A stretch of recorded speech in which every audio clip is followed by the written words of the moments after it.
There was once a war that waged on and off for 30 years. It centered in Germany, the current Czech Republic, and Austria. Cleverly named the 30 Years' War, it was a conflict that was both religious and political, lasting from 1618 to 1648. More than 8 million people died, not only as casualties of the conflict, but also from plague and disease. One church historian described the time in this way: by and large, the economy was wrecked.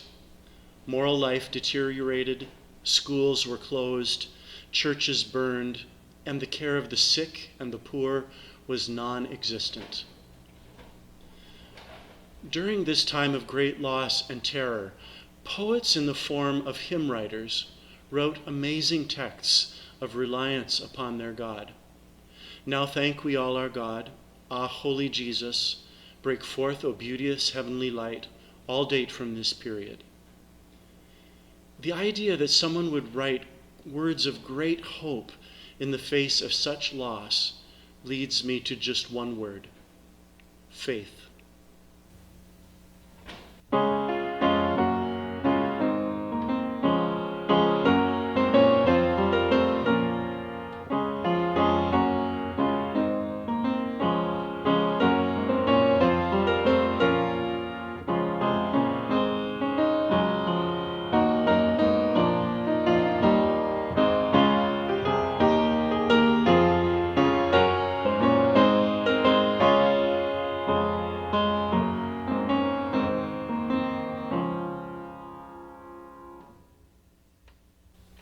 Paul Gerhardt was a Lutheran pastor and hymn writer during the 30 Years' War. He experienced great personal loss and professional difficulties during this time. Though grounded in good doctrine, his hymn texts are also genuinely human, grounded in his absolute belief in the strong love of God. One of his hymns that is in our hymnal is an Easter hymn, "Awake My Heart with Gladness." Today I'm looking at it from the Green Book, the LBW, as I prefer its choice of verses and language. In it there are many images of a victorious Christ who has destroyed the power of death. The third verse, based on the original German, but not included in modern hymnals, makes a lot of sense when you consider the context of war in which Gerhardt was writing. He wrote, "Upon the grave is standing the hero looking round, the foe no more withstanding, his weapons on the ground, throws down his hellish power, to Christ he must give o'er, and to the victor's bands must yield his feet and hands." It's a long hymn, 9 verses of 8 lines each. We sing it in English, based on a translation done in 1867. Verse 4 is my favorite, and I actually find the English to be the most powerful. Verse 4 ends like this: "No gloom shall ever shake, no foe shall ever take the hope which God's own Son in love for me has won." That is the entire gospel, the good news of Jesus Christ, in 4 brief lines. This is perhaps the true power of hymns. They eloquently and succinctly state monumental truths.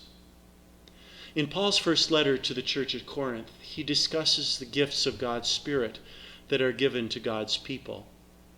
Listen to what he wrote. "Now there are varieties of gifts, but the same Spirit. And there are varieties of services, but the same Lord. And there are varieties of activities, but it is the same God who activates all of them in everyone. To each is given the manifestation of the Spirit for the common good. To one is given through the Spirit the utterance of wisdom, and to another the utterance of knowledge, according to the same Spirit. To another faith by the same Spirit. To another gifts of healing by the one Spirit. To another working of miracles. To another prophecy. To another the discernment of spirits. to another various kinds of tongues, and another the interpretation of tongues. All of these are activated by the one and the same Spirit, who allots to each one individually just as the Spirit chooses.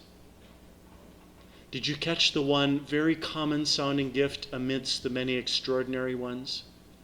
Gifts of healing, working miracles, prophecy, the interpretation of tongues, and in the middle of this list, faith. The gift of faith coming from God's Spirit.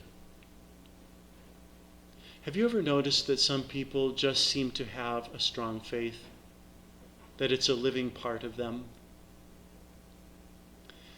When you don't feel as if you have much faith, one can ride the wave of another's faith. When you feel you cannot pray, there are sisters and brothers in Christ who can take up that responsibility in your stead. And then there are hymns that can feed you the words of faith that you might not be able to summon on your own.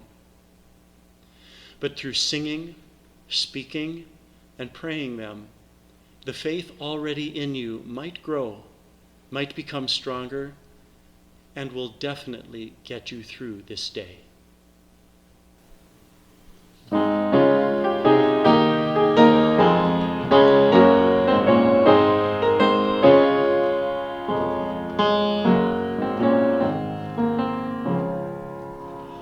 Awake my heart with gladness, and see what today is done. Now after gloom and sadness comes forth a glorious sun.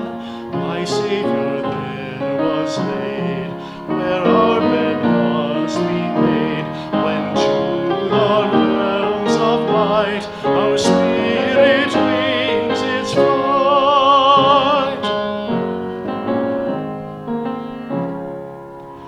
The foe in triumph shouted when Christ lay in the tomb, but lo, he now is routed, his host has turned to gloom. For Christ again is free, in glorious victory. He who is strong to save has triumphed over the grave.